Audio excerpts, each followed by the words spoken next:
Hello, everybody. Welcome to episode 58 of the Comic Room Pod. I am your host, Spro, and with me, as always, is Mr. Longbox. How's it going?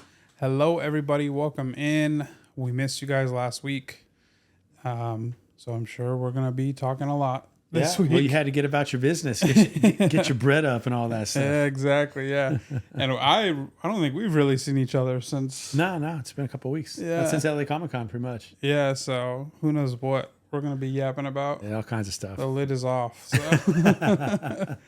Appreciate you guys watching or listening wherever you're consuming this content, especially the last couple of weeks. You guys have been, or the last few episodes rather, showing a lot of love. Yeah, thank you to the content. So we really appreciate that. Yeah, thank you. We love reading you guys' comments. Yeah, they're great. Yeah, they're fun. Yeah, thanks for all the encouragement for the FF1. That was cool. Yeah, everybody was super happy for you. Yeah, I've stopped carrying it around with me, but every now and then I'll go into my office and just look at it. Yeah, is it really there? You know. Well, that's how I feel about my show and tell today. I'm excited to see this. We'll get there. Yeah. Okay. So yeah, if you guys do enjoy this content, give it a like wherever you're listening. Follow or subscribe, depending if you're listening on Spotify, Apple Music, or YouTube. We always appreciate that, and share it with a friend that you might that you think might enjoy this podcast. And yeah, let's just get straight into it because I have a feeling we're going to be talking today. So yeah, let's do this.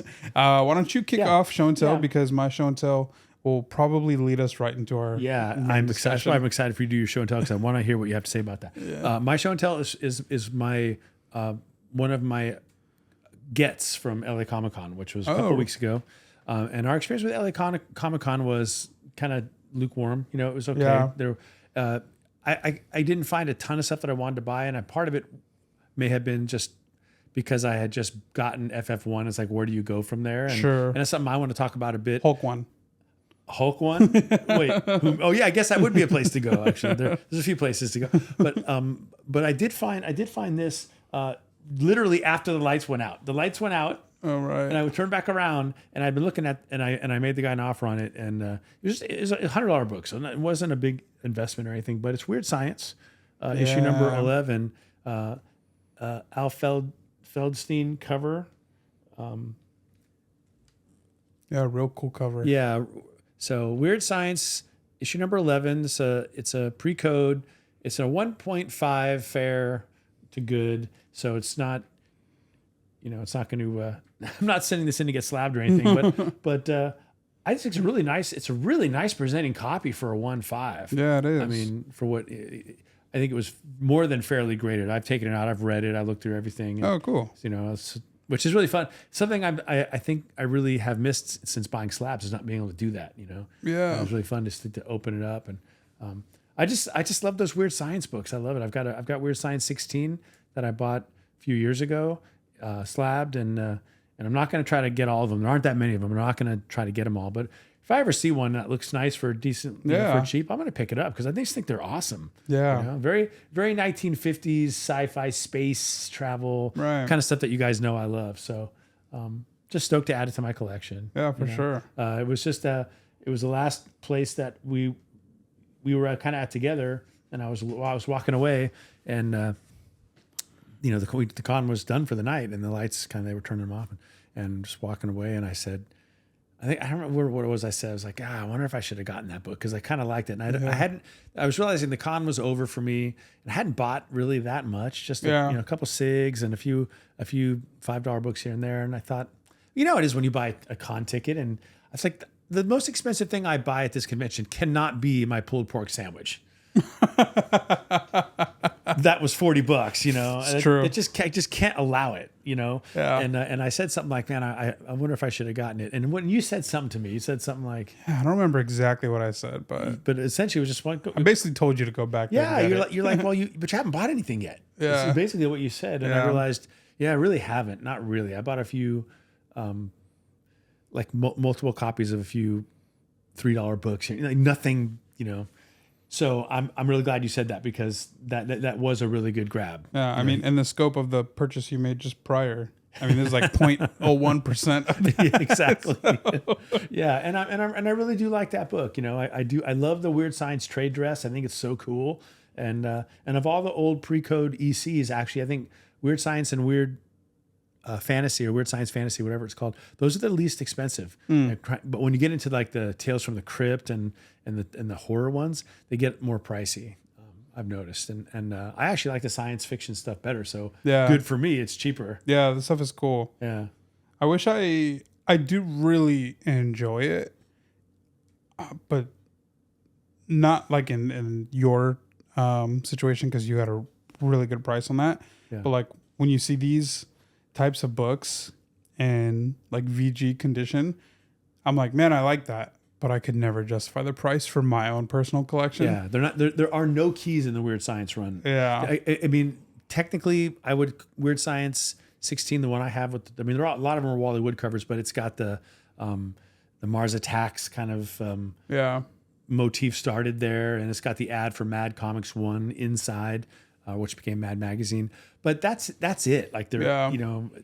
Even issue number 1 of Weird Science isn't issue number 1. It's like issue 12, but actually, Yeah. so it's kind of a weird little run of 20 books, you know. Yeah. But you can get them in low grade or mid grade for fairly good. But he was asking 125, and I went back and I said, hey, would you take 100? And he's like, yeah. Yeah, we were sitting there, we were chatting with him for a Yeah, while. we had a good laugh Yeah. with that guy. So yeah, he, 125 was a fair price, and 100 was a great price. So Yeah. I was happy.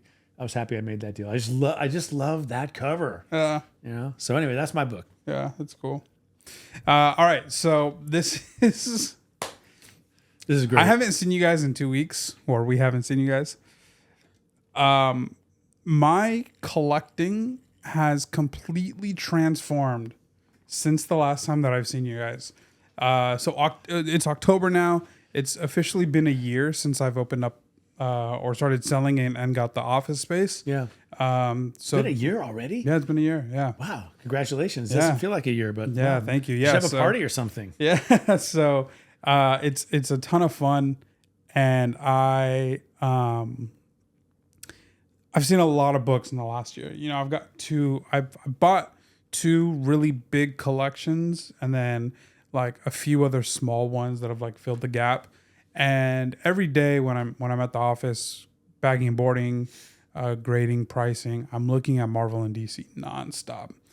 And truth be told, like a lot of my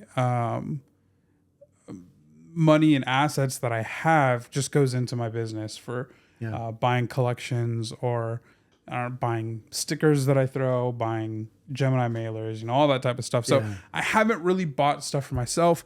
When I buy collections, sometimes I'll like slip something and like keep it, or sometimes if I have like a lower grade, I'll like upgrade my copy. So like that Secret Wars 8, like I had an 8.0 newsstand. That one came back in 9.8. I'm like, I'm keeping this. This book it's like 400 FMV right now, which seems cheap. So I'm like, I'm going to keep this. I'm going to hold it and I'll sell mine in the meantime. So that's kind of like what I've been doing. When we go to cons, I'll buy some stuff here and there for myself.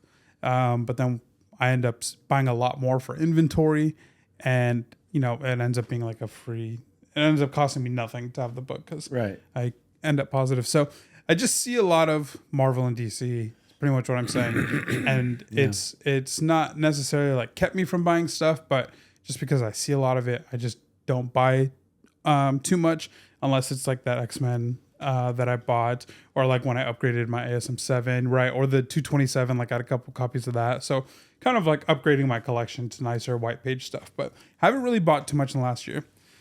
Anyways, so last weekend I'm in Texas. Before I head out there, my buddy sends me a picture of a bunch of books. And he's like, hey, like I just got these. I'm probably going to like sell the rest. And I was like, dude, yeah, like people ask for that all the time. I'm keeping the title secret for now. And I'm like, yeah, do people actually ask that all the time?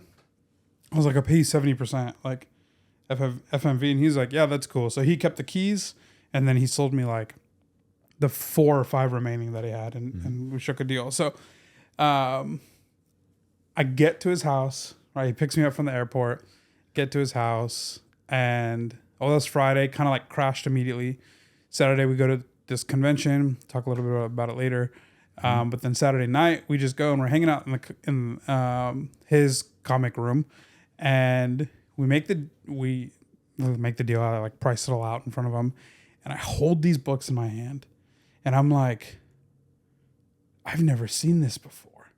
Like, it just felt so refreshing. Oh, and so the title that I'm talking about and what my show and tell today is Invincible. Now, Invincible is insanely hot right now.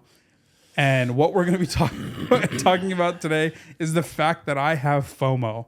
I have serious FOMO, and I have quite a few stories to share about this FOMO.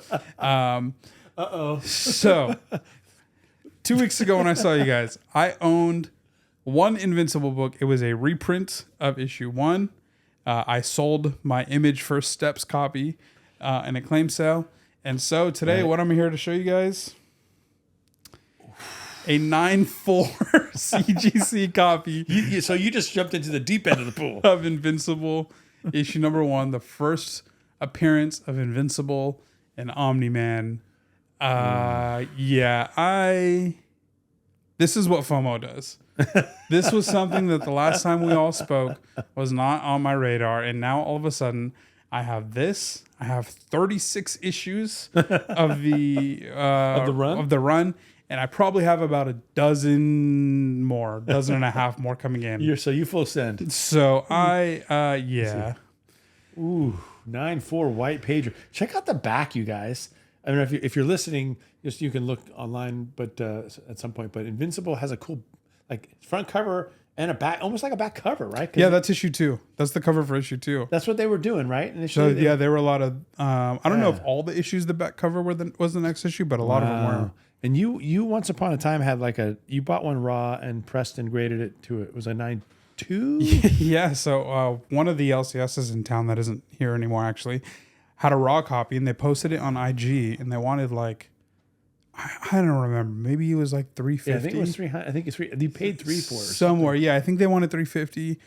I saw the post. I jet over there. I literally dropped everything I was doing, and just, I mean, I would have sprinted there actually if I could have. But I got in my car. I just went straight over there. Got the book. I was like, hey, would you take $300? And they were like, all right. Bought it for $300. The price the condition that they had it at was like a 7.5. And then I pressed it, which I would say only marginally helped. Got it graded, came back a 9.2. I kept that for a while, and then I sold it so that I could get my Daredevil 1. So I once upon a time did have this book, but I sold it a couple years ago before New York Comic Con 2023.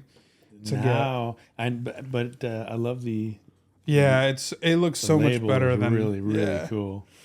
So this, you might be asking or curious, how in the world do you go from not having a book to having that book in a pretty significant grade? Yeah. So I saw one on IG. It was a 9.8 actually, but I was like a little out of my price range, and if I wanted to trade for it, I would probably have to throw in either my FF5 or my Daredevil 1. And that's not something I want to do right now. So then I just messaged our good friend, Jaws Comics. Literally, Jaws Comics comes through again. Had no clue if he had one. Just just a complete shot in the dark. Is that right? Complete shot in the dark. Knew he had one. I had zero clue. And he goes, yeah, actually, I just got one in. And I said, will you trade for it? And he was like, yeah. So I sent him a few books, more than a few. I sent him a handful of books. And yeah, we negotiated, threw a little bit of cash on top, and the deal was done. And he's the man. Chris is the man. Yeah, he is the man. So I a lot of slabs that I gave him, I think I had it as my show and tell a few weeks ago. The Avengers 57, the 7.5 white pager. Traded that.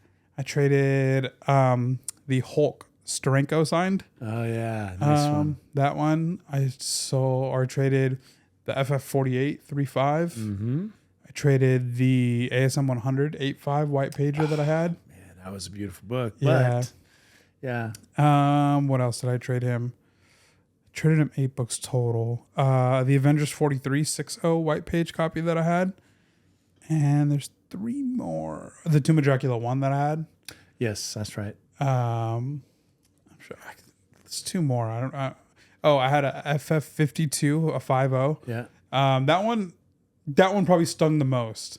Even though I have 2 more copies. Yeah. That book is just ridiculously low. And I think didn't you trade the one with the Doom cover, big Doom face, Silver Surfer 67? Not 67. What am I talking about? 57? 57. No. Okay, I would never. Okay, no, never. Okay, never mind. Let me see. Yeah, that 52 is tough, but you do have other copies. Yeah, so I sent him the middle of the pack that I had. But you got to give some to get some. Yeah, exactly. I So let me see. You taught me that. Let's see. ASM 100, Avengers 53, 43. Sorry, I'm like looking through the video. Oh, Fantastic 423, that 5.5 copy that I had. Oh, yeah. And Marvel Premiere 15, that 7.5 copy that I had. Okay. So that's everything. I believe that's 8 books. That's what I traded. And you might be asking, once again, why are you trading these nice Silver Age Grails, Bronze Age Grails for Invincible?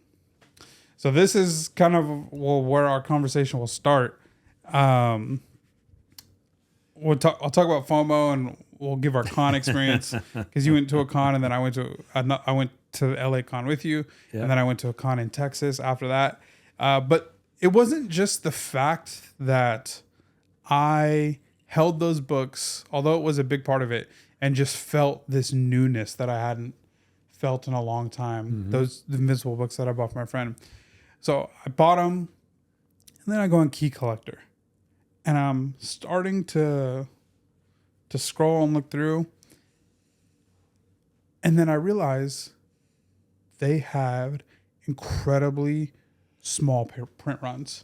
So according to Key Collector, copies ordered by retailers for issue 1 was 10,800, which is not that high. No, so that's the most that could exist. Yes. And funny enough, I was on Whatnot just before we started recording, and yes, I'm so desperate for Invincible books that I'm on Whatnot now. Oh my gosh. The guy, I bought a ton of Invincible from this guy, and he told me that he worked when he was in high school, he was working at a comic shop that when Invincible was coming out, and he said that they were doing, the remaindered copies when they would cut the front half off to get refunds or whatever. He said what they would do is they would rip the cover off and they would have to send the cover back to Image. That's what they did in the like golden age of the late 30s and early 40s. Same thing. So he said, he's like, dude, I can't even tell you how many Invincible ones I've done that to. And he said the same. He's like same with Walking Dead. He said I just would rip these covers off, and he said we would keep the interiors, and when kids would come in, we would just give them to the kids for free. So he knows personally from his own experience a number of copies of this book that he's destroyed. Yep. Is he in therapy? He was like, because I'd be. He said, I can't believe what that book is at nowadays. He said the amount that I've destroyed. So that means, to your point, less. Yeah, so even less. And as you go on, so issue 1 had copies ordered by retailers 10,800.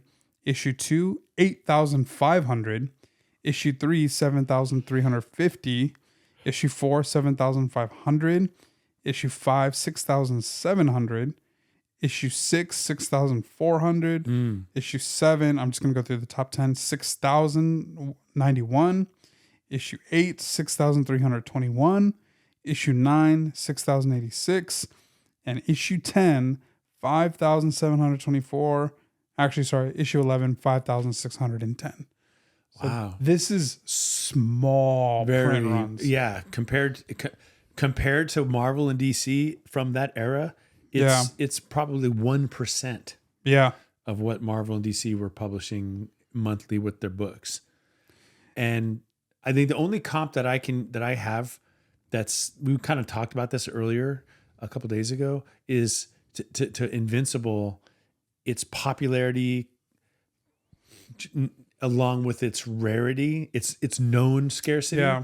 and I know scarcity is, use that word carefully, would be Teenage Mutant Ninja Turtles. Yeah. We know that TMNT1 first print, it's like 1,500, I think, or something like that. Yeah. And it's also independent and also immensely popular. Yeah. And that book in a 9.8 is a $50,000 book. Yeah. So now Invincible may have 5 times the number of copies of TMNT1, Invincible 1, perhaps. No, it can't, because that would be the number printed. Yeah. Like, how many do you think really survived? But I would argue Invincible is more popular than TMNT. Right now, for sure. I think it is. I know TMNT is huge. Yeah. And it's into toys and the whole thing. But I just mean, I'm not saying that they're the same. I'm trying to compare them or rank them one over the other. But that's the only comp that I can think of. Yeah, I think TMNT is huge with millennials. And I think millennials listening would be like, there's no way Invincible is more popular than TMNT. But I think TMNT skips a generation a little bit, like my generation. I'm like on the border of millennial and Gen Z. Like some data reports or whatever that I read, like I'm in Gen Z, and then other ones I'm like the first Gen Z, and other ones I'm like the last millennial. So I'm like this in between. And it's not super popular, though I do really like TMNT. Me and my friends weren't watching like the TMNT cartoon show. No. The Michael Bay movies came out in the like late, like just before 2010, I think, or like around 2010. And I remember going to the theaters and seeing those, but it wasn't too crazy popular with us. Right. But Invincible with my generation and younger is wildly popular. Yeah, it is very popular, and it's I don't know TMNT's even a Gen X thing because it came out in the 80s. Yeah. But is it in its own is its own world also? If they create their own universe, or they exist in I think its own universe. Okay. Yeah. But it feels to me like the Invincible universe is more developed or already, like bigger. It's more cosmic and just grander. Again, I'm ignorant of TMNT, so I could be completely wrong about that. But I just know that Invincible. Like in my office at work, I have a book that's called The Art of Invincible, and it's simply a book dedicated to the comic book art of the animation show, which is different than. Oh, really? And it's just cool. Like, how'd you get that? It was at one of the LCSs. Oh, wow.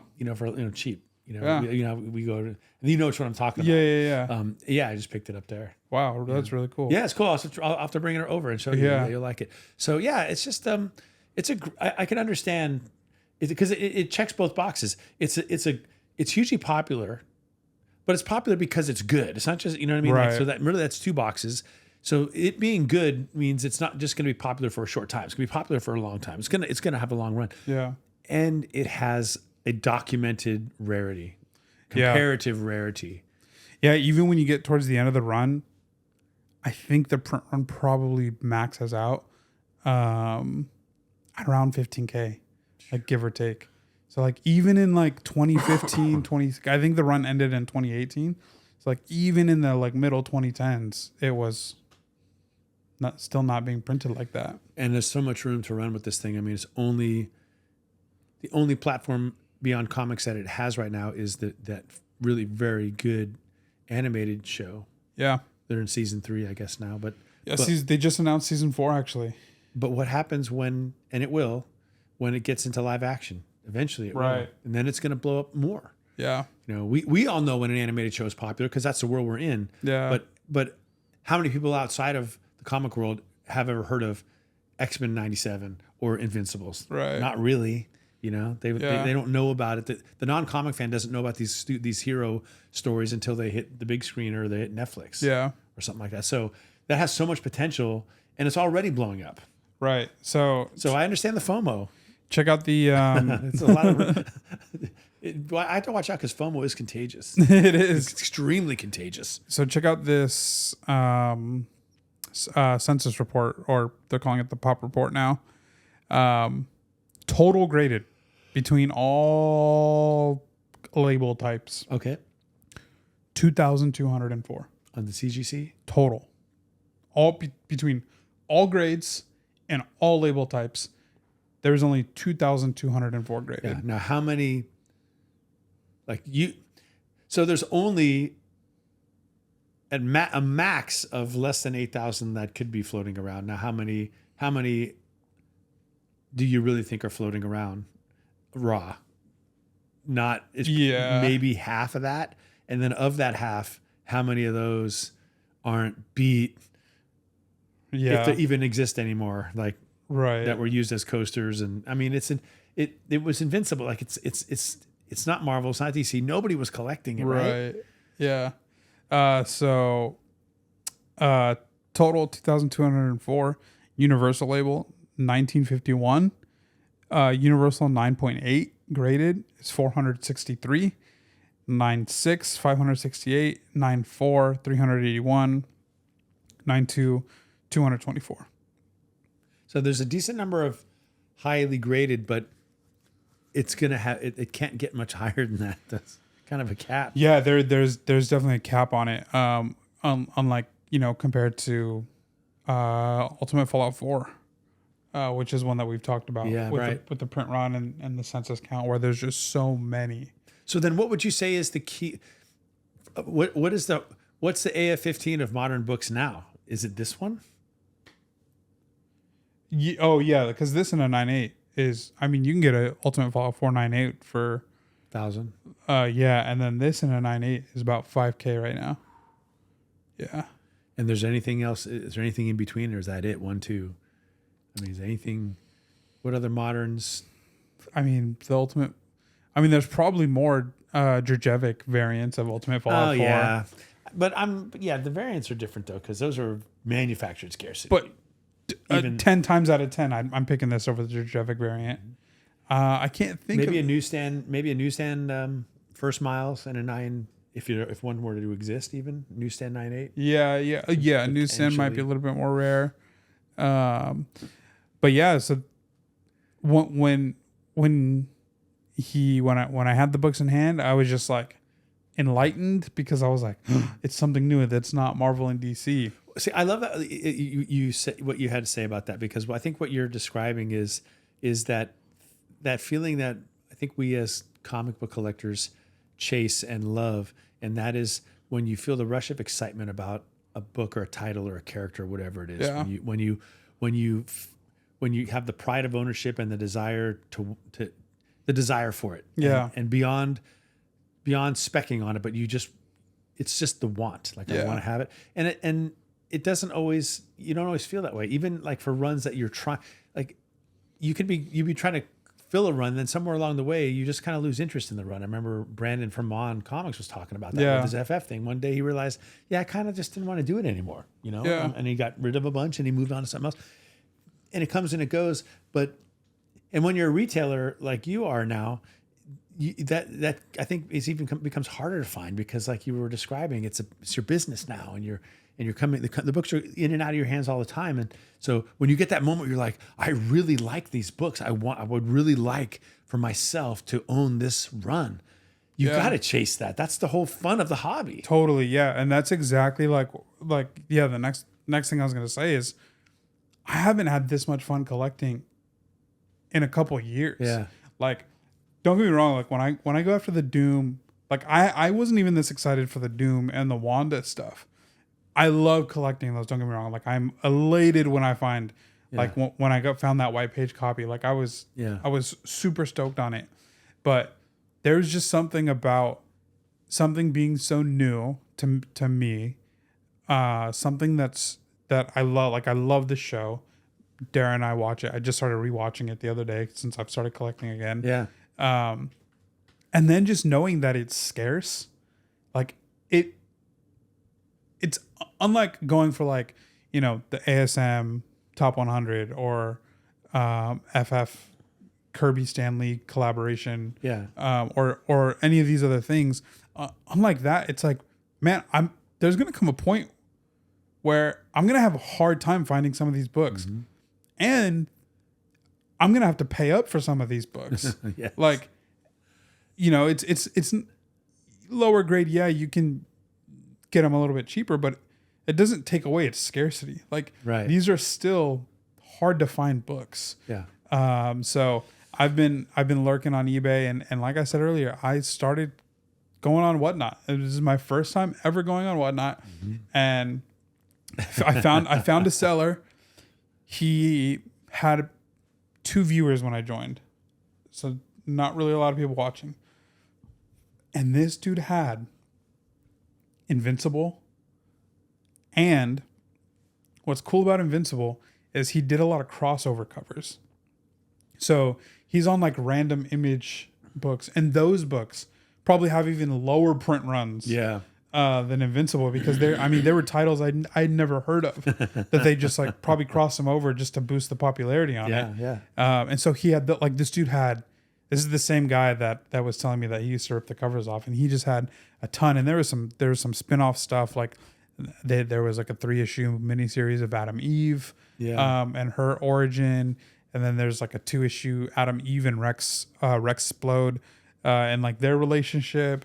And then there's what was it from the 80s? The Marvel universe, like, is it like A through D? Yeah. And like that. So they have one for Invincible. It's like a 2-issue set. Like In Marvel? No, in Image, Okay. but they homaged the cover. Okay. And so he had that. Like I was just like buying from this dude. And he had starting bids, and I just had eBay open, and I checked last sale, and if he was right at or under, I was claiming it, and nobody was bidding against me, so I was winning. And then if he had it priced a little bit higher, I would like check, and I just say, hey, would you do this? And he's like, yeah, you bought a ton. Like I'll do And that at a for certain you. point, you had a good thing going with this guy where he shortened the time on the auctions so that you could just get on with it and buy what you wanted, right? Yeah, so I was pretty much, I was the only person in there, and he had 30-second bids going, and then he dropped it to like 10 seconds. And then by the time I had essentially cleared him out, there was a few books that I didn't buy, but by the time I cleared him out, he, somebody else that came in and was like, hey, do you have any Invincibles? And he was like, they're gone. Like, he had one book, like a second printing of a book called Invincible Returns, which is actually on the storyline of Invincible. It's like based on like where the show's at right now. Like we would actually read that right before going into season 4. Oh wow. And so he had a second printing of it, which is rare. But he had it priced a little too high where I couldn't really offer him like FMV on it, where it wouldn't feel like I was lowballing him. So I wasn't trying to do that to him. Yeah. So I just didn't get it. But if he ever comes back around, I have Whatnot app on my phone. The app. I've never actually, I don't even know if I've officially like created an account. I don't remember. Yeah. But I've certainly never gone on and watched any of it. I don't really know how it works, but you were explaining it to me a bit. So you ran into a bit of we have a FOMO story from Whatnot to share, don't you? Yeah. So I'm just sitting on Whatnot, and I'm just kind of, you can search for like what you want, like, or what you're looking for. So I just like, I hit comics, and then you can like search within comics, and I just search Invincible, and I was doing that, and then it suggested this one guy who had some vintage stuff, and I was like, oh, let me see what the vintage market is like up here. Like I've only been looking at Invincible. Let me see what the vintage stuff is like. And this guy had like good books priced very fairly. Like somebody bought X-Men, what is it? 251, the crucifixion cover, Mark Silvestri. He had it in a 9.8, sold it for $190, and that book is like $225 average. So prices. So I was like, oh, okay, he's kind of dealing. So I was like, let me see what he's got. And then he popped up this book. I don't remember the title of it, because like I actually couldn't find it on Key Collector. It's like No Prize Book or something. It's from the 80s. Okay. And it's got Stanley upside down in the Doctor Doom suit holding the mask. So it's just Stanley as Doctor Doom, and I've never seen this book before, and I was like, oh, I need this book. So then I get into this bidding war with this guy. And I think I ended up paying like 30 something, like 32 or 33. And deal goes through, and I was not like in a place where I could have eBay open. So I was like, 30 was like, I was like, okay, that's what I pay for that book, because I'd never seen it before. It's really cool. he said it was in VF Plus condition. He said he could probably press it into near mint. And so I was like, all right, I'll do 30, just because that's kind of like at least where my emotions tied to it. Like, yeah, that's where that's the price I could tie to my emotions. As soon as I bid and I won, I go and check eBay, and it's like a $10 book. Like $10 book, like not hard to get fined for $10 on eBay. Like consistently sells for $10 on eBay. Come on in. There's plenty of room in the club. And I was like, I literally sat there and I just laughed, and I was like, this hasn't happened to me since 2022. Like, it's been a while since this has happened to me. Yeah, it happens though to all of us, and especially it happens on books that we've never seen before, and don't have any frame of reference. I've done it too. I did it a few, maybe a year and a half ago, where I picked up a cool. It was an EC book, and I think I paid $125 for it, or something like that. Or I might even paid a little more, but I could have gotten it for like $75, and I just went, okay. But I mean, in the moment, that's what your emotions are like. You're literally giving monetary value to your emotion towards the book. Yeah. So for me, I was like around 30, like I wasn't going to go into 40. Like at that point, I was just going to let him have it. Yeah. But yeah, like 35 probably would have been my max. Yeah, I think it was 32, 33. But yeah, I had a good laugh. You gotta laugh. What else can you do, man? Look. But on the other hand, though, you more than made up for that. Like a week prior, you found something really good in a Commons box. A couple of days prior, yeah. I was just going through a dollar bin, and I found a Next Men 21, which is the first Hellboy in color, right? Yeah, and I pressed it, and yeah, got it for sale. And not just a Commons box, you guys. It was the comic shops have all kinds of different Commons boxes. Right, you know what I mean? There's tiers and levels to it. He was digging through the one that had raw books, not even bagged. Yeah, so no bags, no boards. It is the bottom of the barrel of Commons boxes. The ones where you look at and go, man, I just don't have the energy to dig through those, because even if I find something, it's which is hard, would be hard to have it filtered through all that and make it. Yeah. But it's going to be trashed. Yeah. And yet here you go, and you press that thing to near mint. Yeah. It's insane. Yeah, VF near mint is kind of what I have it at. So yeah, it is pretty insane. Yeah, that's it. So you and win some, you lose some. They didn't spot it at the counter. I thought maybe, and if they would have said no, I don't know what I would have done. Yeah, it's a tough one, because we shop there a lot. Yeah, and you've bought some bigger books from him, and yeah. I mean, I know people have different opinions on this. We've talked about it on the podcast before. What is the responsibility of the buyer in that situation?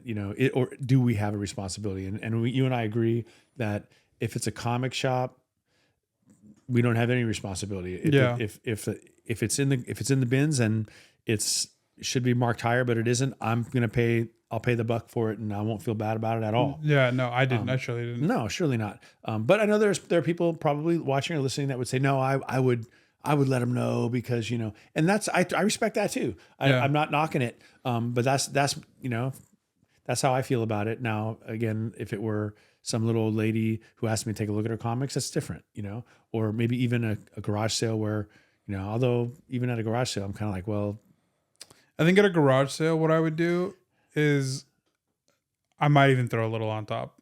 Like, yeah, depending on like how good of a deal. Look, I have to be honest though, with myself and with everybody listening or watching, and you can think me what you want, but this is true. If I was at a garage sale, and there's a box of comic books, and there's like an AF-15 in there, or a Tech 27 or Tech 31 or something like that, I'm getting out of those books any way I can. Oh yeah. I'm sorry, but I would. And I know maybe you think that makes me a bad person. Maybe it does. Maybe it does. But I don't think I'd be going up there saying, yeah, these books are actually worth $1 million, so I'm not going to pay $5 for it. No, I don't think I would do that. I think what I would do is like if it was like a box for like 50, I'm not sure that I would ask for the change back. Like, I think I would just like throw them 100 and run. Yeah, exactly. Yeah, fast as you can. Yeah, or like throw a few other things on there to kind of even it out. Exactly. So that the eyes aren't only just on the one thing that you hope they don't notice. Yeah. And that is exactly what I did when I found that X-Men 21. I literally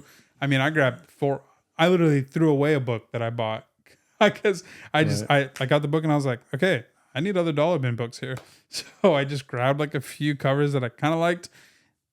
And the stack. To camouflage it a little bit. Nothing didn't got no bite back on it. And then one of the books was like severely water damaged. I had no clue when I grabbed it, and I was like, oh, yeah. It was just it was a Juan Toscano cover with Elektra, and it was just like water damaged like crazy. And I was like, oh, I just threw it away. Like, and if you're watching and you're saying, no, I would do that. I wouldn't do that. I would tell them, well, you're a better person than I am then, because but in my defense, I have picked up things from the LCS, and paid 15, 20, 30 bucks for it, from a bin, gotten home and the Marvel value stamp was missing. Yeah. And I'm like, oh, that's on me.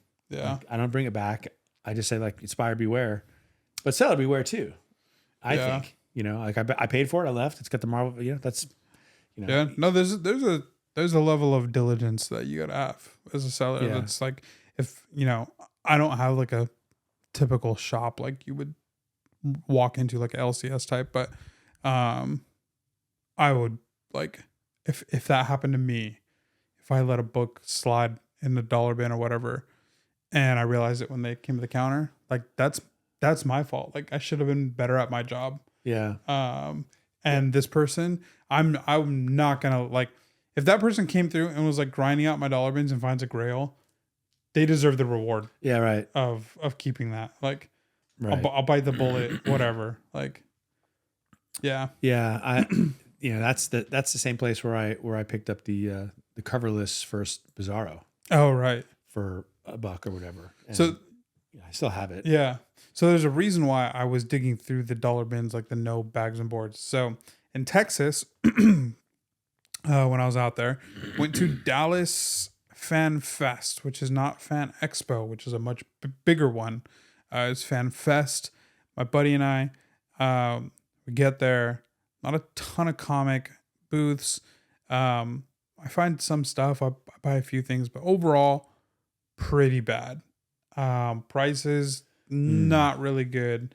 Like some of the worst really we had seen. Wow. Like my buddy walked out of there not buying anything. Yeah, I think he maybe bought like a couple dollar bin books, like, or like a $2-3 bin books or whatever. But I actually don't even think I think he literally walked out of there with nothing. Because we talked about it because we were gonna go hit up shops, and he's like, man, I need to get something. So then we went to go to some shops. But I kid you not, guys, somebody had a sign on their wall. Let me pull it up. He sent this to me. He sent me a picture of this when he was in Dallas, and you guys aren't gonna believe it. Let's see here. Conde. I had a good laugh over it though. Yeah. It's okay. That's LA Comic-Con. So I gotta find this picture. Where is it? Here it is. Okay. High grade / quality. No GPA. eBay last sold. Crystal balls, Jedi mind games, or other forms of trickery. Thank you. Please no GPA. eBay last sold. Crystal balls, Jedi mind games, or other forms of trickery. Thank you. So the only two that mattered were the no GPA, what was that, last sale? eBay last sold. No eBay last sold. The rest of it was all just to try to make light of the fact that what they're telling you is, these are my prices. Don't try to tell me my prices aren't competitive. Yeah, ridiculous. I'm not willing to negotiate. Don't come at me with that stuff. And their prices weren't good. Like if their prices were good, I would have like. Of course they're not good. Yeah, because they wouldn't. If they were interested in having prices marked to market, that sign wouldn't exist. Yeah, that's the whole point of the sign, to say these prices aren't going to be marked to market. Don't show me the market. I'm not interested in it. I'm so curious why. Like, why sellers don't like that stuff.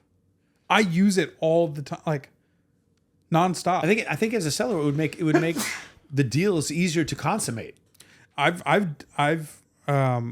a shop that I've bought stuff from, and I've negotiated with them, and I'll send them screenshots like, hey, like your GPA, and they're like, GPA is a little weird. Like, I don't know if we can really trust GPA. Yeah, and they use eBay last sold, but I'm like, man, GPA is pretty reliable. Yeah, like, and before anybody listening or watching is thinking that we're ignorant of this, look, we understand that it is the GPA, Go Collect, eBay. They don't set the market, they reflect the market. We understand that. We understand that for red hot books or ice cold books, you can't really rely on that because the pace is too rapidly changing when it comes to where the prices are. Yeah, we get that. We understand that. We're not saying that you can just smugly walk up to a seller and say, well, your price is too high because look what GPA says. We know that. Yeah. But when a book is 20, 30, 40% higher than the 90-day average, consistently, you have to conclude, you should wisely conclude as a buyer, this person's prices aren't competitive. Yeah, and I think when you I think in that scenario, when you have a sign, it really is like, to me, like it just communicates you are preying on ignorance. Like, and anybody that's coming to you who's not totally ignorant, like you're not trying to sell to that person. Like you're not trying to sell to an informed buyer. Like that's what I had gathered from that. Yeah. Like you are trying to get the person who doesn't know what those things are. I gather something also, and that is just the juxtaposition of the two different attitudes being represented in that sign.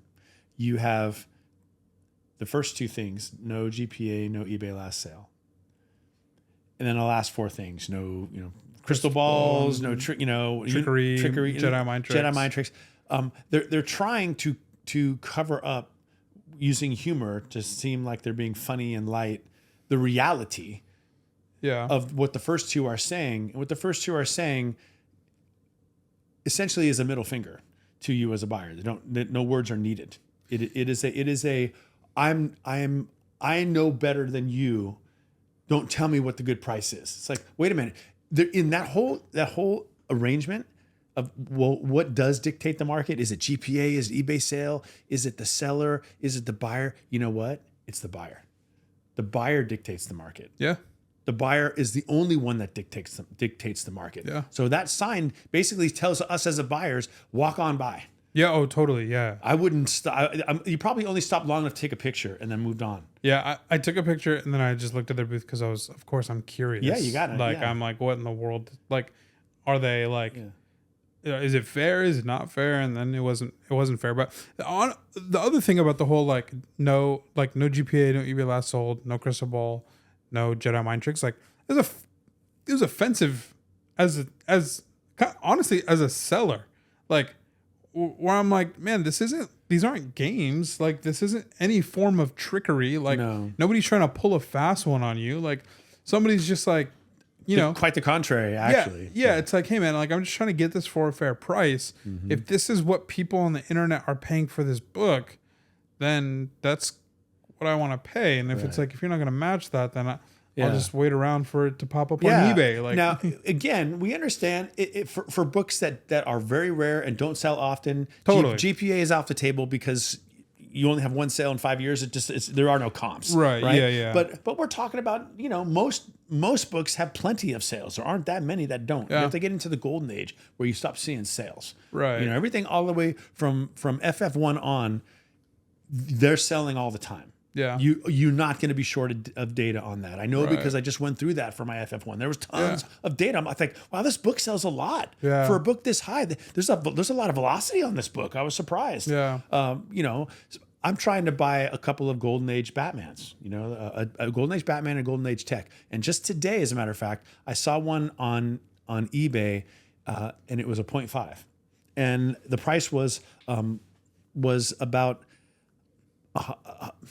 almost 100% higher in a 0.5 than the latest sale in a 1.8. And the 1.8 sale was in April of this book. So, but I wanted the book even at a 0.5 because it did present better than a 0.5, but it had a big tear in the back cover, like a big chunk of it out. So I thought, well, I want to make an offer on this book on eBay, but I feel like I'm going to offend the guy because he wants way too much for it. Yeah. So I made him an offer that was higher than the last sale for the 1.8 for his 0.5. And I wrote in there in the comments on eBay, I explained myself. I said, hey, I'm not trying to lowball you. Here's where I'm coming up with this number, and and I do agree that your book presents well, but it's still a 0.5 and whole thing. I just got the offer got rejected within an hour outright with no counter. So he didn't like it at all. I don't even know if he, and that's fine. He's a seller. It's his prerogative. He can sell, but I don't think it's going to sell for that price. Probably in not. A 0.5. Yeah. I'd still be willing to buy it for what I offered it to him. Yeah. But he, in his defense, it was a new listing, so it's fair for him not to accept what he would think is a little offer off the bat. Away. Yeah, fair. But maybe he'll shoot me an offer in a week. For it or whatever. But I'm not offended by it. But it's just kind of another example of that same thing where someone is way off. Yeah. Like way off. And that book doesn't sell a ton, so but there were comps around it where that for a 0.5 was a crazy price. And I know I'm not getting specific because the sale is still active. I don't want to out the guy and I want to get into it. But anyway, maybe I wind up making a deal with him. Yeah. But not today. That's for sure. Yeah. So I think LA Comic Con, we saw a 9.0 Marvel Premiere 15 for $700. It was a 9.0, right? Yes. Yeah. Come on, man. A 9.0 of that book can be had on Instagram. I think it's too cheap, but it can be had on Instagram for $225. Yeah. In a 9.0, $200, $195 for a 2.0. Yeah. I mean, a 2.0 for a 9.0. Yeah. Yeah. I know because I have a 9.0 white pager. And if someone wants to offer me $700, you can have it. Yeah. I'll sell it to you. I will get it out to you in FedEx next day. Just shoot me a DM because I'll take your $700 and I'll go buy 3 copies of it. Yeah. But I know you won't do it because you guys are smarter than that. Yeah. Yeah. So I think between LA Comic Con and then the convention that I went to. So we bought 2-day passes for that convention in Texas.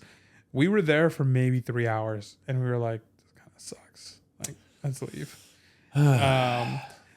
And honestly, we were kind of on the up and up. Like WonderCon last year, we were like, or WonderCon this year, we were like, hey, things are looking pretty good. Yeah, I thought it was solid. Yeah, like the prices, I think, I think the con, it was a little bit of inflation, but that's fine. Like you expect a little of it. Right, you're at a con, you get to see the book.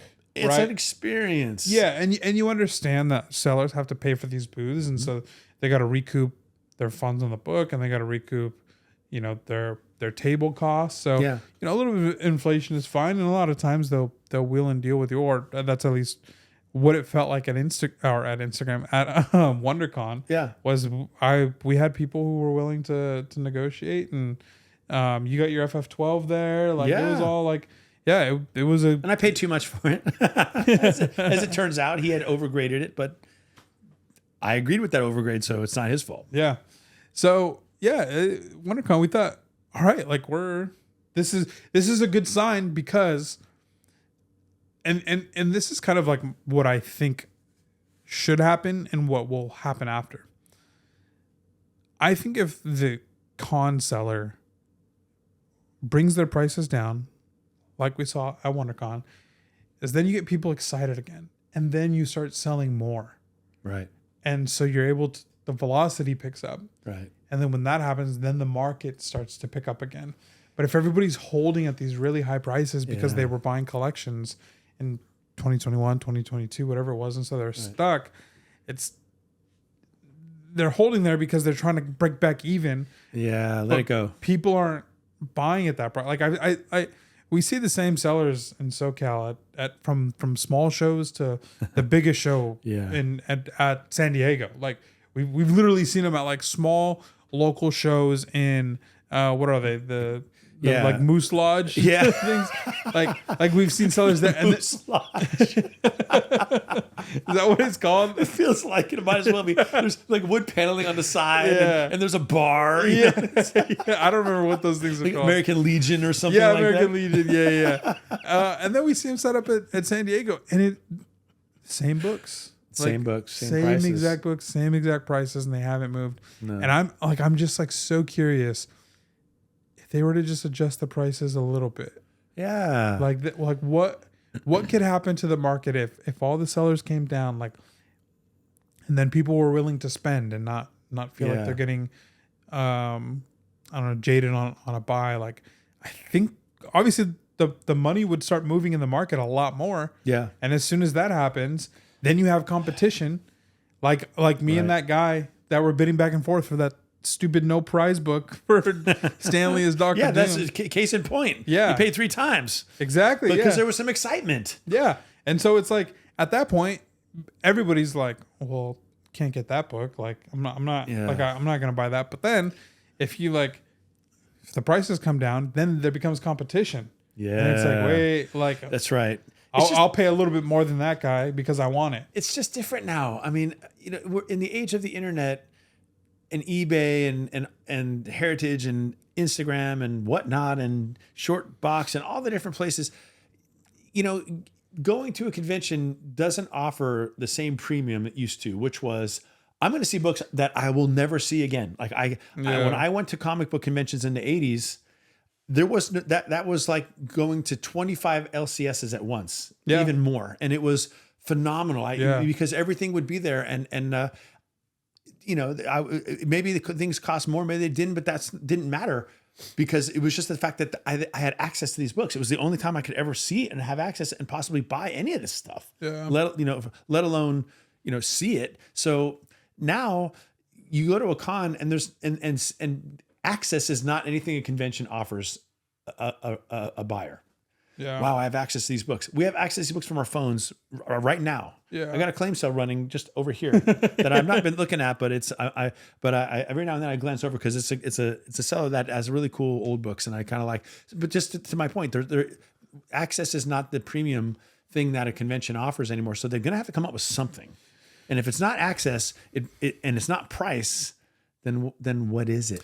Yeah, and what kind of sucked about LA Comic Con was they didn't have the comics close to each other. So that was tough. Yes, I just felt like there wasn't like when we went to San Diego, right? They have like all the comic guys next to it. So it's like you're in this huge room where a lot of pop culture is like happening. Yeah, and then you're just like in this little bubble within that. That's all comics, and it feels like really, really cool. Like you're in your niche, but everything was so spread out at LA Comic Con, and it's like I'm walking past rows or aisles and aisles and aisles of other cool stuff that I'm not really into, but I'm having to walk past people. I'm bumping into people that like I really don't need to be bumping into. It was a lot of walking past. because it was spread out, and maybe. Clearly, it's intentional for San Diego and also WonderCon to bunch all the comic book retailers in the same spot because they're not together accidentally. They're all in one corner, But in LA, that wasn't the case. Yeah. And we just walked and walked and walked. And I don't think I think there were some booths that I probably never got to because I just never found them. Yeah. Which kind of a bummer, but Yeah, and especially with LA Comic Con, it was CardCon. Like that, it should have been called LA CardCon. Can you blame them? Because they're selling, they're hot. People are, and there's FOMO in cards right now. We walked past a lot of Pokemon tables. A lot. I mean, there was more Pokemon than comics. Oh, easily. For sure. And which same made at it easy Dallas for me Fan because I Fest. just walk right past it because I don't follow that even a little bit. So you have some interest in it because you have some Pokemon. You were smart enough to buy it a few years ago. I just not interested, so I walked on by. But yeah, that kid's game. Yeah, you showed me a box from 1996, unopened, and I think it was 50,000 for the box. Yeah, something like that. And you're like, why didn't you buy those? I'm like, yeah, because that's exactly 1996 was when Dara was born. Your wife was born, and I would have been in a position to buy those. I was visiting, had comics in consignment at the local comic shop in Oklahoma. where I was living at the time, and I'm sure I'm sure that box was there, Yeah. but I never even glanced at it. I know, it's probably like $20. The real question is, you have to ask Dara, why didn't you get into Pokemon? Because then your dad would have bought them for you. True. I would have. If she was into it, I Yeah. would have bought them for her. Yeah. I would have been stoked to buy them for her. Now If I she gotta was into start. Magic or Pokemon, I would have been like, let's go to the shop. Come with me. Now I gotta start a group chat with Dara and her sister and scold them for not being into Pokemon. Yeah, and you and your sister didn't either, I guess, get into it. Yeah. But yeah, the LA Comic Con was I had fun. I enjoyed it. I'm glad we went. It's always a good time with you. We had a lot of laughs. It wasn't a ton for me there, but I do admit that I was in kind of this limbo place, which is something I want to talk about and maybe get some advice from our viewers and listeners on this, because I really, I know now that I've completed this quest and I've gotten my Mount Rushmore book, my Holy Grail book, which is FF1. I am having a hard time resetting and deciding and recalibrating and deciding what I want to do. Join me. Well, I will, like, at least vicariously join you. Like, if I'll be hunting for Invincible and I'll be taking pictures and, hey, do you have this one? Do y'all pick it up for you? Like, all that kind of stuff. Totally be into it for you. And I because you getting it will feel like me getting it. Like, I'll be on this quest with you. I just don't know what to do. Like, I have still a couple of the Golden Age Catwoman covers that I'm interested in. And I know I'll get those eventually, but it's not doing it for me right now. And I'm not sure. And I think about, well, do I go and reacquire the higher grade versions of some of the books I sold, like Daredevil 168, Werewolf 32. Definitely got to do that. I know I need to do that, but that also doesn't excite me the way that you described how you felt when you had those Invincibles in your hand. That's what I'm looking for, and I don't have it yet. And I'm not sure what it is. I don't know. There are a few things floating around as possibilities, but I just don't know yet. So I'm not saying I'm in a rut. I'm not in a rut. There's plenty of things that I want and I'm excited about, but I just want to continue to have some focus. And what I'm not ready to do right now is go on another comic book buying fast for 6 months until I can manage to get my hands on FF5. I don't want to do that right now. Yeah. I know that's in the future, but I just don't want to do it right now. Yeah. So, I mean, you guys can probably understand why. It's like, I want to buy some stuff again. Yeah. So I'm just trying to figure out what that would be. And I thought I'd figured out the other day, but now I'm not sure if I did. I sort of thought, well, I think I just want to pursue like Golden Age and Silver Age grails that I've always wanted but never had. Jim. What's Thor's first appearance? Jim 83. Jim 83. Yeah, but even see those are like, I got to go on a fast to get. Yeah, true. But something like, the first appearance of Rocky and Bullwinkle or something like like an early Peanuts. We talked about that. Charlie Brown or like a cool first Uncle Scrooge and Walt Disney Comics and Stories, Carl Barks cover. Like, I've always wanted those books. I've never owned those books. They're not like through the moon pricing, and getting a cool one in mid-grade. I'd love to have it. Yeah. So I'm thinking maybe I would do that and just get a bunch of books I've always wanted. And then but now I'm also kind of stuck because we've had this conversation a bit. I don't know if I want to buy them slabbed. I really don't know. Obviously this book, That's different. you have to have slabbed. Right. I got issue 115 slabbed, but just because it was a crazy deal. 115 is the first cover of Battle Beast. I don't know if you remember Battle Beast from season 3. No, I haven't seen season 3 yet. Oh, okay. I got that one slabbed, and I also have a raw copy coming in. Okay. I don't know which one I'm gonna keep and sell. Okay. But yeah, so slabbed is this and maybe issue number 2 are the only books that I'm gonna have slabbed in the run. Yeah. The rest probably not. And issue 3 is Adam Eve first appearance? 2. 2 is. So okay. So yeah, you got to get that. I have the first appearance, her first cover appearance coming in from eBay. But this eBay seller, I kid you not, no joke. This is so funny to me, and I'm totally okay with it. Their shipping, like time, will ship between 5 and 30 days. So my expected arrival is the middle of November for these books. You're gonna get it around Thanksgiving. Yeah, literally. I don't know what I went back and forth and I negotiated with this person. They had free shipping, which is nice because on eBay you don't get taxed on the shipping either. So went back and forth. I really appreciate the seller because we went back and forth several times, like offer, counter offer, counter offer, counter offer. So there was 2 books that I was looking at, and he gave. But I was like, all right. I mean, I might not see this book for a month, but I guess that's fine. Yeah, I mean, I guess he maybe he does a lot of traveling and he's not around. You know. I don't know. That's. I mean, I don't even think that's allowable in eBay. I think they like insist that you ship it within a certain number of days if you're a seller on eBay, right? Yeah, I'm not really sure how But it works, I mean, but whatever. I got it for good prices, so whatever, right? That's it was good. It was a good price because I think people are just turned away by the fact that the arrival time's not till November. So right. But well, see, I like that you're looking for Invincible because now finally it opens up a whole new area of potential Christmas gifts for you. True. I mean, it's no joke. Yeah. There's 100+ issues of Invincible. Yeah. And there's a lot of them are hard to come by. So that if I could come by one, the problem is how do I get one that you don't have and that you don't end up acquiring before Christmas? That's going to be a challenge. You got to keep me posted on the ones you buy. Yeah. Well, you know what? A lot of the second printings and ratios, like I'll just say right now, issue 51, the second printing. I think it's a great cover. Okay. It's not going to be high on my priority because I'm going to try to get all the cover A's first. Issue 51, second print. Yeah. Okay. I'll look for it. Yeah. You know what? Another thing, and this, you guys don't laugh, okay? Because you're gonna because you said don't laugh. You're a professor. You know exactly what this means. Just because I've gone on these rants against Spider-Man before, and Spider-Man, I love Spider-Man, but I just have not really ever been a Spider-Man collector. But I don't know what it is about those Spidey super stories. Yeah. I dig those books, man. That one I sent you was really cool. I know it, and I think I remember I got one for you for Christmas or something. Yeah, the right? Doom cover. Yeah, one. I was like, man, I don't want to give it to him because I like it. You know what I mean? It was like, and that was my first kind of glimpse at it. I really like those books, and they're just cool. The Electric Company. There's something nostalgic about it. They're I don't think they're necessarily rare or anything, but they're not as common as the regular ASM run. Right. You don't see them that often.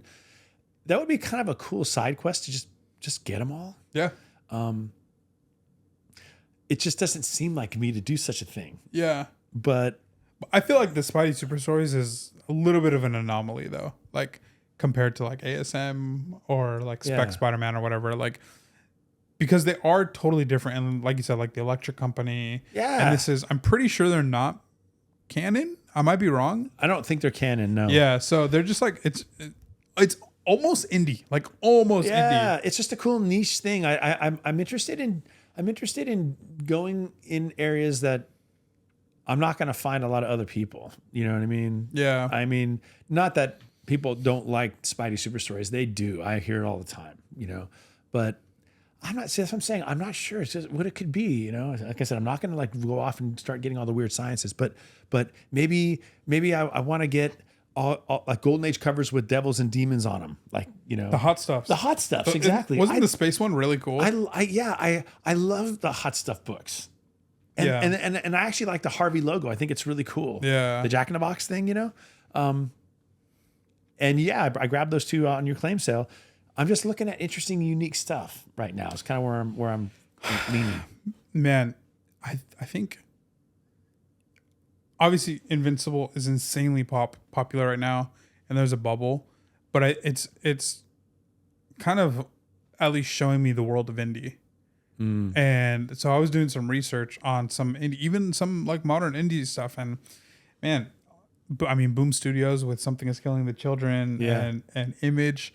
Like, there's a lot of really cool stuff out there that I'm not going to let you guys in on yet because I got to go get it before you guys. But there's some really cool, like, mid 2000s, like, McFarlane stuff that he did on Image that I've just, like, never seen before. And I'm like, wait a second. Could this be Invincible 2.0? Yeah. I mean, yeah, there's if you go like to one of the LCSs in town, a third of their wall is indie. You got Marvel, you got DC, and you got Independent. Yeah. And Independent is a third. And I spend a lot of time over there because I've found some like really cool 4-6 issue story arcs. Yeah. That's all they do, and then just long enough to then print a trade, And there's been some really innovative stuff over there. Yeah, that's Robert Kirkman. He created Walking Dead and Invincible, so he's just knocked it out the park. Yeah. 2 for 2. But something that he said about Invincible, so Invincible is 144 issues. That's it. It's volume 1. There's no volume 2. There's no continuation of the story. And I think this is true of indie comics as a whole, is he said that he kind of wanted to shake up the superhero genre a little bit by saying you can tell one complete story and give these characters a satisfying ending. Like, because that just doesn't happen in superheroes. Like Right. FF, ASM, Hulk, they all will live on as long to the end of days. That's true. Like, because Marvel, they print money for Marvel. It's not free money for Marvel, but in like metaphorically, it's free money. They're not going to park these characters. Yeah, exactly. And so I think it's really cool that Kirkman did that. Now I wish, I haven't read to the end, so I don't know how it ends for Invincible. But I mean, I already wish there was a volume 2, and I don't even know how the volume 1 ends. But I think that's something that's really unique about indie comics is they come up with these concepts, they come up with these storylines, and they're just like, okay, we're gonna give these characters a beginning and an end, and that's it. Which and is they have nice. spin-offs, of course, like what is it, House of Slaughter? Yeah, House of Slaughter. For something that's kind of the children. Invincible right now has the Battle Beast books that are coming out. It's a mini series. Well, indies have an advantage in that they get to walk into a completely clean slate and create a brand new world. Yeah. And that's why.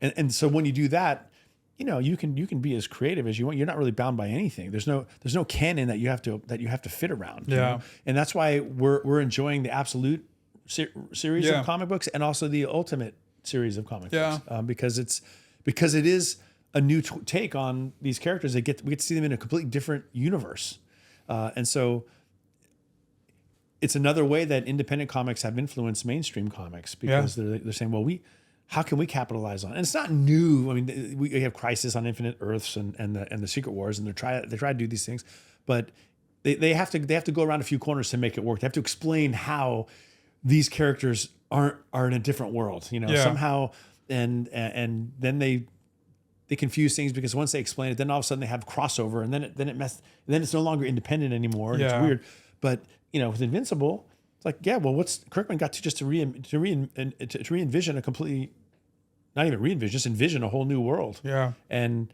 there's something to be said about clearing the palette all the way and saying, okay, we can do whatever we want. Yeah. That I know creators don't have that luxury when they step in to write for Marvel or DC. They just can't. They have the advantage of not having to reinvent the wheel. But nobody really wants to see you take Superman and completely redo him in the universe that we know him to live in. But if you want to create a completely different universe called the Absolute Universe, we're down for it. Let's go. Yeah. And by the way, just a note on Absolute Batman and Ultimate Spider-Man. Personally, I think if you have the means, everybody should be run collecting Absolute Batman and Ultimate Spider-Man. I think the Ultimate Spider-Man is set to end next summer. So I think that they're going to conclude that universe. So it'll probably have 36 to 48 issues somewhere in there.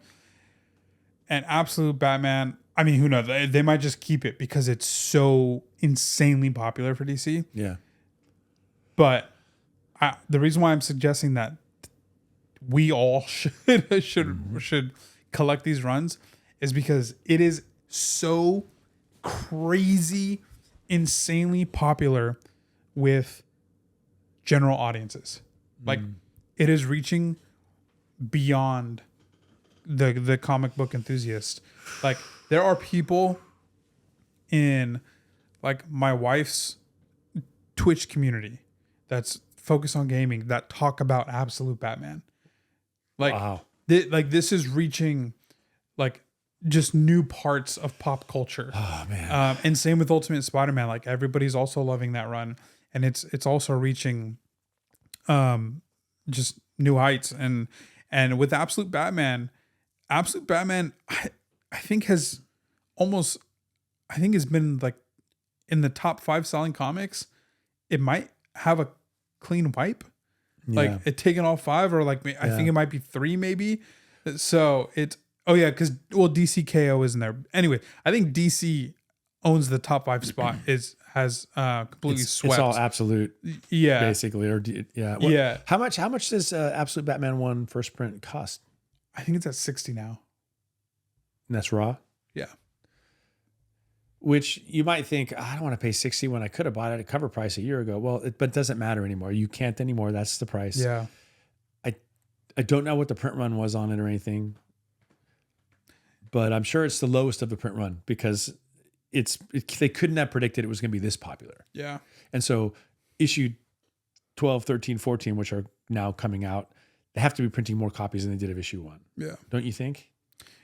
Yeah. And they still have to do 2nd and 3rd and 4th and 5th printings. So I went and bought multiple copies of Absolute Batman 13 because it was the debut, as you guys know by now, of Absolute Catwoman. So I had to get that. But I think, isn't it we were talking about issue 15, Absolute Joker, right? It is. Yeah, that's it. Cover A. Yeah. I bought 2 copies of Cover A. Yeah. I'm getting them all. I got all the copies and the ratios that the LCS had. And that's it. Yeah, this is something we've never done before. Let's see what I bought at the LCS this week. Yeah. There's a lot of good stuff there. I got to go back there. All right, so I just showed you guys 2 Absolute Batman Cover A's. Look at this. Okay, this is literally what I'm talking about. Okay, 2 Absolute Batman Cover A's, okay? Ultimate Spider-Man 21. And first printings of Cover A for Invincible Universe Battle Beast. So I need to get 1 through 3, and I think 6 comes out next month. How much is in Ultimate Spider-Man 1? Oh, that's an expensive book. It's like 100 something. It's pricey nowadays, yeah. FOMO. But I really do think that these, I mean, anything Invincible, I'm just gonna buy right now. But I mean, $4, that's cheaper than Marvel and DC stuff. I do want to read it. I just have to get my hands on the first 3 issues. Yeah, that's Battle Beast. So you'll see him. Oh wow, that's cool. And so I'll show you his first cover that I got. But yeah, so those are my 3 pickups. Literally what we've been talking about. And I think Invincible, I have a little bit of bias. And for I think for a lot of people, they missed the train on it. I'm willing to have FOMO and probably overpay right now in the bubble. Yeah. But I think Ultimate Spider-Man and Absolute Batman. Look, I mean, at absolute lowest, I'm paying $20 for an Invincible non-key like run filler book. Like that's like the lowest you're gonna find out there. So and I think Absolute Batman and Ultimate Spider-Man, just purely on the grip that it has on the pop culture and people online and the way that they're talking about it, I think when these people become collectors in 5-10 years, this is nostalgic to them. Yeah, that's a good point. This is the stuff. It's a long play. Yeah, this is the stuff that they were torrenting to read. That's a great point. So you think it would make sense for our viewers and for me to just go ahead and get on eBay and get myself a copy of Absolute Batman 1 first print, all the prints, second print, third print, fourth print, all of it, or just probably not all the prints. Okay. I mean, obviously there's going to be some print in there that's worth more because it's so rare. Yeah, but it's like, I mean, if you invest into like the 9 printings that they have or whatever for issue 1, it's like, I mean, if you want to gamble. No, I'd rather not. I'll just get I bought the Absolute Batman and the Ultimate Spider-Man 1, the first trades of both. Yeah. And that's why I haven't been buying the actual books, because I just said, I'll just buy the trades and read them. But I feel like I'm missing something here. I mean, I really couldn't. I really do think that if you can buy these books, if you can put them on your pull list, if you can afford to dish out the extra $5 a month to buy cover A, like I don't. Or if you get lucky, if you go to a con and you see them in $2 bins or $3 bins or like, you know, whatever, I think that these are, I think long term, these are the books that people are going to look back on. Right. That, you know, if you're listening, when you look back on when you were a kid and when you were collecting, Right. like that's what these books are going to be for the current generation sense. in the future. That makes sense. And it probably for both of these titles, because they're so popular and now the print runs come up, you will at some point, 2, 3, 4, 5 years down the road, you're going to find some of these migrating into the $2 and $3 bins just because fatigue and people, but that won't ultimately be where they are valued. Yeah. I think you're absolutely right. So get them on your pull list. The ones that you missed out on, if they're still available in your LCS, pick them up. If not, maybe back issue, pay the price, or sit tight. But in a few years, be watching when they get dumped into these bins and just scoop them up. Yeah, be savvy with the ones that have already come out. Yeah. You know, I wouldn't say like go buy the first one you see on an eBay listing. Like be a little bit more savvy. Like, you know, I still need to get 2 through 7, I think. I have 1 and then 9 and the rest. So people have listings for 2 and 7, but I think I can get them for a little bit better than, you know, the $30 that people are asking. So I'm willing to wait and hunt a little bit, but. Is that about Spider-Man or Batman? Absolute Batman. Yeah. Yeah. Issue 2. I had it pulled. I had issue 1 pulled and then I just stopped the pull and I shouldn't have done that because even issue 2 is a $30 book. And yeah, so I think it's, I think if you're patient, if you like this type of thing, like if you're thinking long term, right, because there's a new generation of collectors coming at some point. Yeah. Like, and these are the things that are going to be nostalgic. Now, I don't really hop on like the DCKO, like, I don't know much about it, but I know that like it's kind of, it's like these like side one-off things, and I don't know. Those things may be hot. They may not be, but I know for certainty that Absolute Batman and Ultimate Spider-Man are really, really popular. Man, it's so tough. So I could buy the Absolute Batman for $60, or I could buy the first Nightwing for $60. Which one do I get? Both. Well, yeah, right. I mean, if I was going to just stack them up, which one do you think is the better one to stack up? 10 copies of which one? That's a good question. I don't know. Yeah, that's a tough one. What do you guys think? I don't know. Yeah, because Nightwing. I think the wait for Nightwing is shorter because it's 20 years already. Right. And you know, at my age, maybe that's the way to go. I might not, you might live to see like Absolute hit that thing, whereas it might take 40 years. I might be around 40 years. I don't think I'm going to make, well, you never know that. I still be I wouldn't even be 100 yet. So you never know. Yeah. So, okay. So I was in Dallas. Yeah. And as I mentioned earlier, we left the con earlier.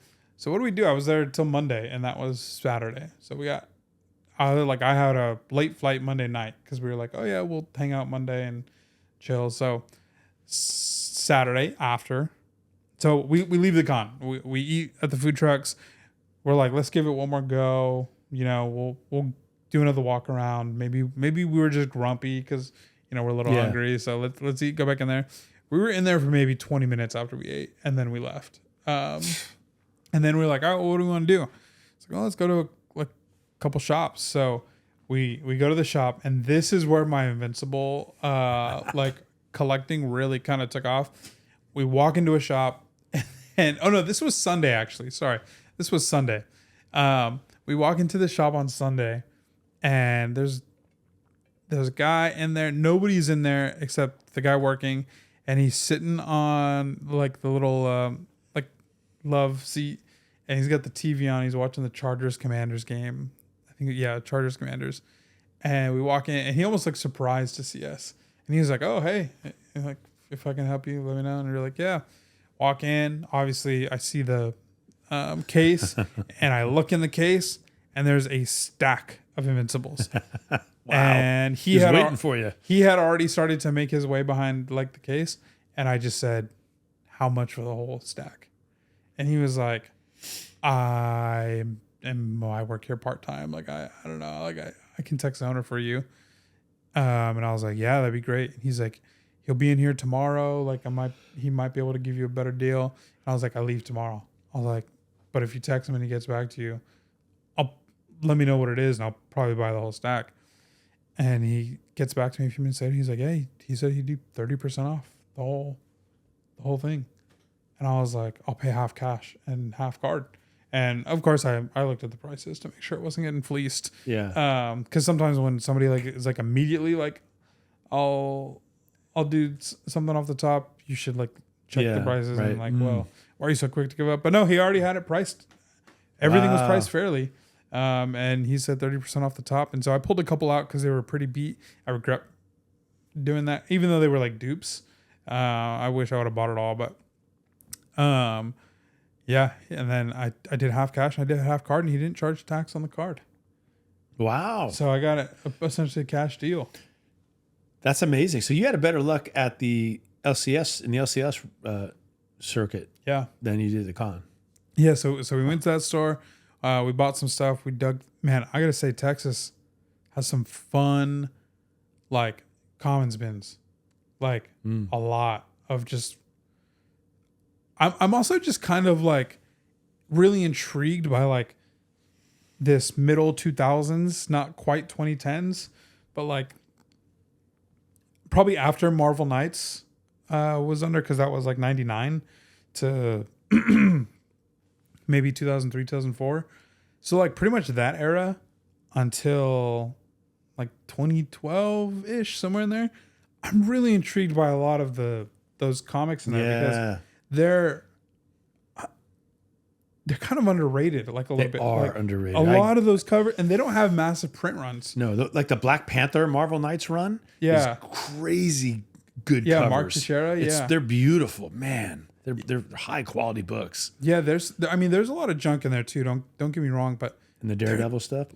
yeah, there's a lot of really, really cool stuff that again wasn't printed a lot because Marvel was coming out of bankruptcy, and you know, I don't know what was going on, but there's a lot of really cool covers. So I spent a lot of time kind of like learning and educating myself on a lot of this stuff, and that's kind of a lot of what I had bought in these common bins were a lot of Batman and Detective from this era.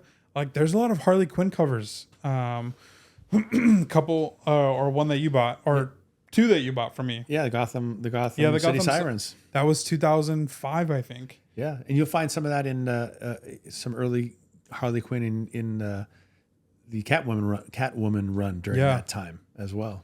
Yeah, those late issues 70s of Catwoman are pre Harley Quinn issue number 1 Harley Quinn appearances. Like they're early. Yeah, and there's just like you have early Scotty Young in there. You have early Jenny Frisson with the indie stuff. Yeah, and J. Scott Campbell Young stuff. Is he More like 90s. 90s. I think he was Okay. like in the 90s somewhere. Okay. Never mind. And Jock, who's got that iconic Joker cover. You find some other stuff of his.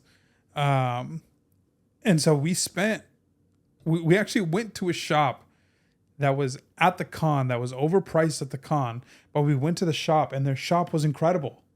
Like we were so confused. It was Comic book premiums. Yeah, Comic book inflation.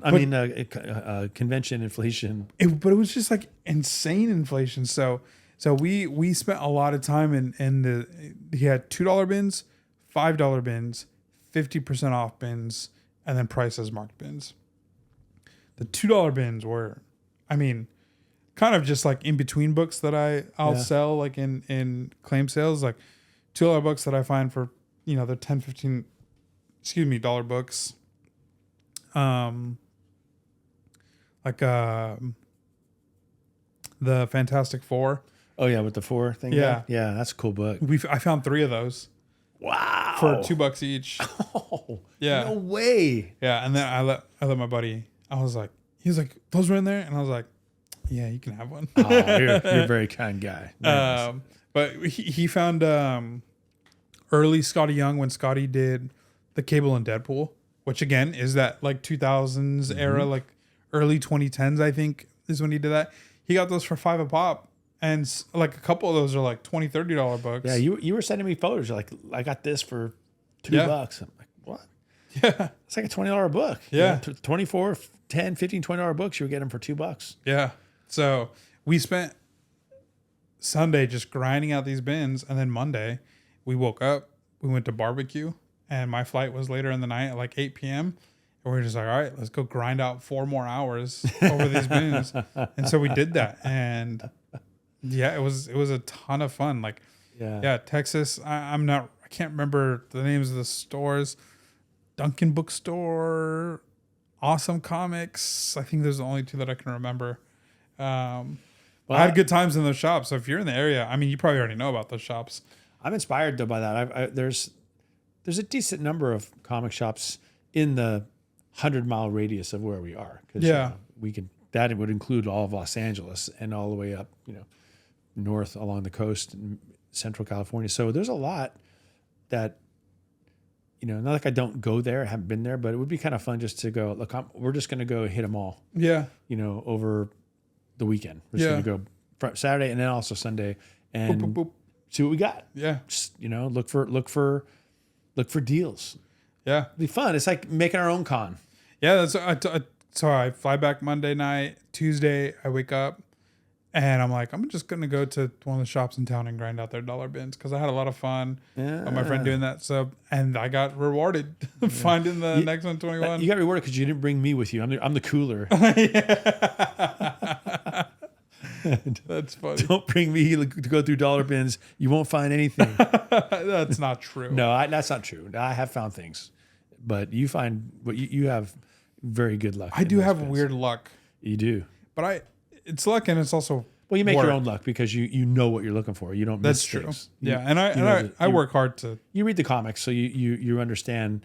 Like maybe I do see those books, but I don't recognize them. You know what I'm saying? Like I don't know that I've just passed up a good book. Yeah, maybe. You hand me books all the time, like, oh, you need to get this one. Yeah. And I have no idea why, and then you tell me that's first appearance of Yeah. So it's not luck. It's you do what you tell our audience to do, which is read the comics so you know how to spec. I remember you said that last year. Yeah. Probably one of our first episodes where you said that. Yeah. It's funny how much information I can retain. I was talking with actually Brandon. We were just chatting the other day and we were just like, it's ridiculous how much information of comics is in my head. And I dropped out of college because I didn't want to learn anymore. I didn't want to learn math and science anymore. I was done learning, and that is the sole reason why I dropped out because I was like, all I had left for my AA or whatever it was math and science, and I was like, nope, I'm good. Actually, I think I think I want to continue down this path. Isn't that funny though? Like the things that you're interested in, you absolutely can learn it and remember it. And the things that you're not. It's in one ear out the other. It's all more about attention, and your attention is easy to focus on the things that you're interested in. Yeah. And when everybody's smart. It's just a matter of what you're smart about, like what your interest is in. And that I guarantee you, the thing that you're interested in, it better than anybody else. Like my mom once challenged me as a kid because I would do terribly on spelling tests because I just didn't like to study. Yeah. I didn't like to memorize. I was kind of lazy, and but she busted me because I even back then and certainly today, I can sing the lyrics to almost any song. I just never forget lyrics to songs. And she goes, well, you have your memory's fine. I'm like, oh, I can't. I was like, I can't remember. I just remember your memory. No, your memory's fine because you remember every song that's ever been made. You know the lyrics to it. And I'm like, yeah, you're right. But when you're not interested in it, you're just not into it, but it's like the amount of information in your brain. And this is probably true for everybody who's watching this about the comics we're interested in, the first appearances, the issue numbers, the covers, when they were published. Yeah. How much they're worth. What's the right price for it? Like it's all in your head. I remember you and I were talking just over dinner with the family and I think your wife had looked over and was like, How do you guys remember all this stuff? Sports also. Yeah. Sports also. Numbers. You're seasons. crazy with sports. I know. It's Yeah. it's kind of Crazy impressive. It's ridiculous. Like it just goes to show where I've spent a lot of my time focusing. I know. We'll talk sports, and then I realize that I'm in over my head in some of these conversations because you'll go in your bag on some of these polls, and he's name dropping and stat dropping, and I'm like, dude, I don't know who that is. But I gotta sit there and nod my head, and I'm like, yeah. But he's talking about like '90s Warriors players, and I'm like, dude, but the '90s Warriors team was real. Like people cared about the No, Warriors. we were only there to get easy wins for the Lakers. That was our whole sole function as a franchise. But yeah, I mean, you'll pull out the Giant stats and Barry Bonds stuff. It's in my head. It's like you with the 2000s comic books and stuff like where I go, I just go dark in that area. Like, I just don't. My knowledge goes up to a certain spot, and then I filled a lot in this past couple of years. We've been doing the podcast and working and being in the comic book industry together, but there's a lot of gaps for me in that area of comic books, But I've shorted up a lot. You know what helps is key collector. Yeah. When I'm bored, like a textbook, I study key collector. So I inform myself. Are you a member of it? Like you pay for it? You get the other stuff, or you just get the? I don't know. What do you get? What can't you? Is there anything you can't look at? I don't think so. Oh, so you must pay something, because I can't look at like some of the hot lists and stuff. It's like, oh yeah, become a subscriber. Oh really? Oh yeah. I then yes, I am. Yeah, it can't be that much, and it's got to be worth it because it's a tool for me. I mean, I don't use it to price books because sometimes it's accurate, but not too much though. Sometimes it's a little crazy. They can't stay updated on everything. It's tough. Yeah, I mean, there's like invincible books where they're like near mint $10, and it's like no. Show me where I can get that for $10. Yeah, in my dreams, $10 near mint. But yeah, I'm just like. If I'm laying in bed and I can't fall asleep, I'll just be like, okay, I'm gonna open up Key Collector. I'm gonna look at Daredevil issue like 200 to 400. I just sit there and scroll. See, a lot of times there's not keys. Then I'm like, oh, this cover's cool. Who did the cover? Oh, Mike Zeck did the cover. Oh, Todd McFarlane did the interiors. This is the first time and only time that McFarlane has ever drawn Daredevil. And I'm like, what in the world? I'm like, okay. And that's the key. You need to get that. Yeah. And I'm scrolling and I'm like, oh, this cover is cool. Like, oh, like George Perez came over and did one cover for Daredevil or whatever. And do you write that down or do you just remember it? It just gets in your head. I'll remember it and then I'll favorite it. Okay. And then. Favorite it. Right. That's a good idea.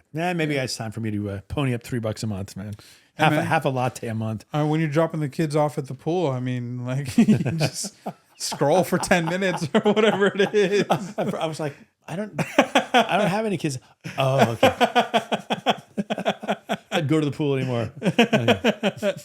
Anyway. But I mean, hey, you use that time wisely. You got to be efficient with the time. Yeah, redeem the time. Yeah, make the best use of time of the time. Yep. Oh, that's awesome. Exactly. Yeah. So Key Collector is a good tool. Actually, I'll bring it next week. We went to this place in Dallas called Half Price Books. Mm-hmm.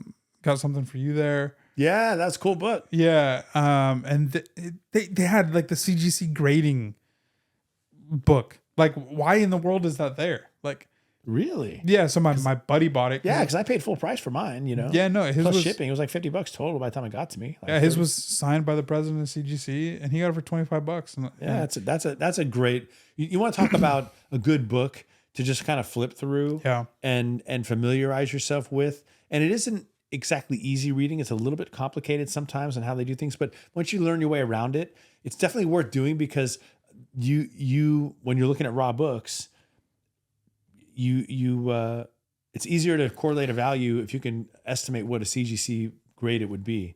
And what it might become if you could press it, and it's a really important tool if you're trying to look for a good deal. Yeah. When you're in the raw area, in the raw books.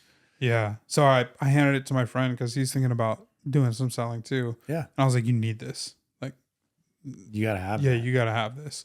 So he bought it. And then, but I bought this, I don't remember what it was called. But it was like Marvel, and they're small books. They're kind of like manga size. If you've ever bought a manga, even like shorter than that, they're called like Marvel Collected something. I'll bring it next week. But this was like the collection 1 or 2, and it had Avengers, Fantastic Four, and Captain America. I don't remember the third one. But it's essentially like a physical book of what Key Collector does. So it'll give you like show you some of the key issues. Yeah. It'll give you the history, even non-key issues, but just it'll give you like the history of like what was going on with this book. Like, why did Jack Kirby and Stan Lee write about this specific thing? And so it's pretty cool. So I bought that because I was like, I'll probably learn a lot from this book. Yeah. And it's like it's very like vibrant in color, and it's definitely like it's a nice piece to have sitting on a desk. But I was like, oh, this will teach me a lot too. Yeah, the book you got for me was a book on how comics were platforms for propaganda through the years, and that's something that I teach in my graphic novel class about that in comic books. But I also have a class that I teach just about propaganda, and I'll bring it into that class too because it's really is a very still utilized platform for propaganda, good and bad, back when we think about comics and propaganda, we think mainly buy war stamps, or something like that. But, some of the stereotypes and they were doing in World War II and all that kind of stuff, but really it's a cool book. I've just started kind of flipping through it. So it was really $10. Yeah. So you got my Zelle, right? Yeah. Okay, good. Yeah. I was actually gonna keep that one for myself, but I was like, this might be a tool that will be used greater than me. I appreciate it. Yeah. Well, you can borrow it anytime. Like, I'll read it all. And if you want to borrow it. I'll probably just flip through it in an afternoon. Cause it was, I like scanned through it. Yeah. When we were at the bookstore. Before I forget, I got to say, I saw a Daredevil 1 in a 5.0 off-white pages sell in a claim sale today for under $3,000. Yep. I was in that sale. Dude, I got to say, I thought about sniping that book. I really did. I thought that, but I thought it would be messed up because he's negotiating a Mount Rushmore book. He deserves to get to have the negotiation for that book. Sure, yeah. I just couldn't snipe. I couldn't get in and snipe it. Yeah. And the snipe price would have been about 32. I think he ended up paying 27 after all the contributions. Yeah. So 2,700 for a 5.0 Daredevil 1. Get out of here, man. That's insane. Like I thought, please just say no, I can't do it, and I'll buy it. And I think he was buying it on a payment plan too. I was like, I'll just buy it. I'll buy it. I'll pay you, because that book I could get my money out of that anytime I want. Like that is too cheap for that book. It is insanely cheap. It makes no sense. I'm not planning to suddenly come up with $3,000 to buy a comic book. But it was that almost forced my hand. I'm like, this can't. If it was white pages, I would have probably sniped it. Yeah, for sure. Because I'm like, I might have sniped it. Wouldn't that have been funny if we both tried to snipe it? That would have been awesome. I would have given it to you though. I would have. Oh no, I would have given it to you because you're really the white page guy. I would have been like, look, you can have it. Sell me yours. Trade me yours. We'll figure out the difference because you can have the white because yours is a 5.5. No, mine's a 5.0. Oh, it's 5. But I couldn't believe the price. I know, and I paid more than that for mine. Yeah, and that was raw too. Then you had, I don't know. I don't get it. I really don't get it. Yeah, it makes no sense. And it almost just forced me to go reach into the savings account to get the book because I thought I can't let this go. It's too cheap. Daredevil, man, it's freaking Daredevil. If I hadn't gotten into the white page, if I hadn't caught the white page bug, I think I would have probably done it. My buddy has it too.